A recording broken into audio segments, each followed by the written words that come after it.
ಸಾಕಷ್ಟು ಜನ ಬರ್ಬೋದು ಅಂತ ನಾವು ಅಪೇಕ್ಷಿಸಿದ್ವಿ ಅವರೇ. ಹಾಗೆಯೇ ಇವತ್ತಿನ ಈ ಕಾರ್ಯಕ್ರಮಕ್ಕೆ ಗವಾಯಿಗಳು, ತಬಲಾ ವಾದಕರು ಬಂದಿದ್ದಾರೆ. ಗಾಯಕರು ವೇದಮೂರ್ತಿ ಪುರುಷಾಂತಯ ಕಲಬುರ್ಗಿ ಮಠವರು, ಅಫಜಲ್ಪುರ ತಾಲೂಕು ಗುಲ್ಬರ್ಗ ಜಿಲ್ಲೆಯವರು.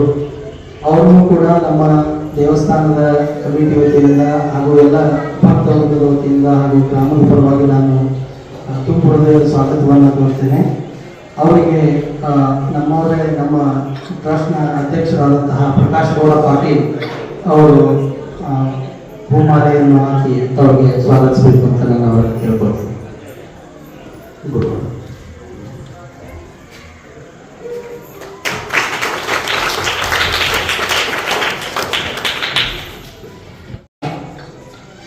ಶ್ರೀಯುತ ಬಸಯ್ಯ ಹಿರೇಮಠವರು, ಸಾಕಿನ್ ಮಾಷಾಳ್, ಅಫಜಲ್ಪುರ ತಾಲೂಕದವರೇ.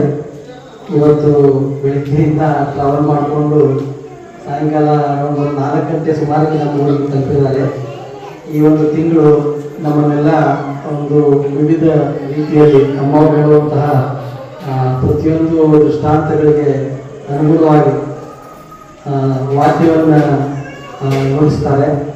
ಅವರಿಗೂ ಕೂಡ ನಾವು ನಮ್ಮ ಟ್ರಸ್ಟ್ ಪರವಾಗಿ ಹಾಗೂ ನಮ್ಮ ಗ್ರಾಮಸ್ಥರ ಪರವಾಗಿ ಅವರಿಗೆ ಹಾರ್ದಿಕವಾದ ಸ್ವಾಗತವನ್ನು ಕೊಡ್ತೇವೆ.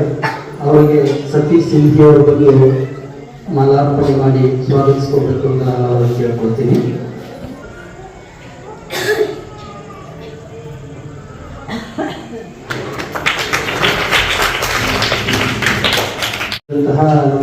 ಮಾರ್ಗದರ್ಶಕರು ಆದಂತಹ ಹಿರಿಯರು ಆದಂತಹ ಶ್ರೀಯುತ ಎಂ ಪಾಟೀಲ್ ಅವರಿಗೆ ಇವತ್ತಿನ ಈ ಕಾರ್ಯಕ್ರಮಕ್ಕೆ ಕಾಂತು ಸಿಂಧಿ ಅವರು ಬಂದು ಅವರಿಗೆ ಮಾಲಾರ್ಪಣೆ ಮಾಡಿ ಸ್ವಾಗತಿಸಬೇಕು ಅಂತ ನಾನು ಅವರಿಗೆ ಕೇಳ್ಕೊಳ್ತೇನೆ.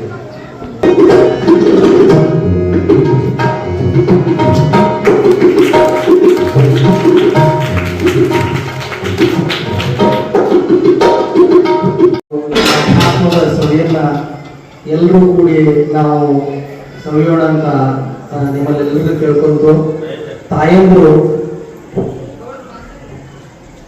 ಹೆಚ್ಚಿನ ಸಂಖ್ಯೆಯಲ್ಲಿ ಆಗಮಿಸಿ ನಮ್ಮ ಈ ಒಂದು ತಿಂಗಳ ಈ ಶ್ರಾವಣ ಮಾಸದ ಸದುಪಯೋಗವನ್ನು ಪಡ್ಕೋಬೇಕು.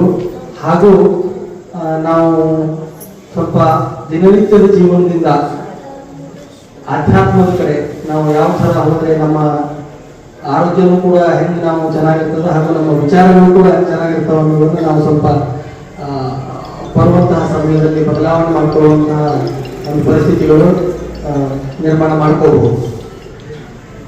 ಇವತ್ತಿನ ಈ ಕಾರ್ಯಕ್ರಮಕ್ಕೆ ಮುಖ್ಯ ಅತಿಥಿಗಳಾಗಿ ಬಂದಂತಹ ಎಂ ಪಾಟೀಲ್ ಅವರು ಕಾರ್ಯಕ್ರಮವನ್ನು ಕುರಿತು ಮಾತಾಡಬೇಕು ಅಂತ ನಾನು ಅವರಲ್ಲಿ ಕೇಳ್ಕೊಳ್ತೀನಿ.